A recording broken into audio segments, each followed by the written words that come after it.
I make a mean yogurt with granola in it. The trick is to mix them both together. Alright. My name is Matthew McGilvery. I'm from a little town in Massachusetts called Mendon. I live on the outskirts of Boston currently, though. I cover a lot of New England, but my primary area that I'm developing right now is California, Nevada, and Arizona. My favorite thing about Nugent jewelry is being able to stand behind like a really ethical line that has everything covered. There's really no objection that a client can give me besides price, and it feels really good that way too.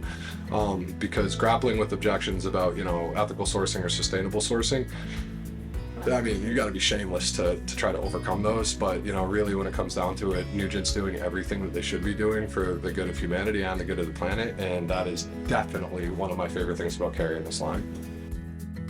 I really like connecting with my clients and getting to know them. I almost always travel with a guitar, and my guitar hates to wait in the car for me, so it usually comes in.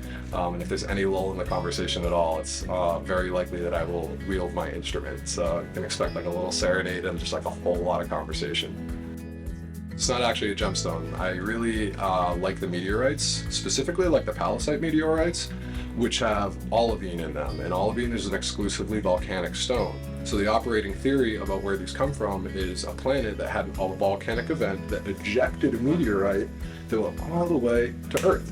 And usually those stones are ferrites, which means they're made out of iron. An interesting thing about ferrites when they form in space is that they actually form this really interesting pattern of 60-degree angles. And it looks like it was done by human hands with a wire brush, but it's actually completely natural, which I just think is like one of the coolest things to witness.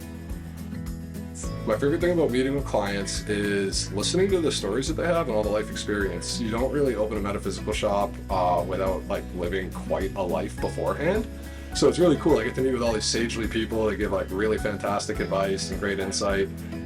Yeah, it's honestly a blessing. Like, I don't really get exposed to those types of folks in large swaths with the general public, but in my role, it's literally the only type of person I interact with, and I'm really grateful for that.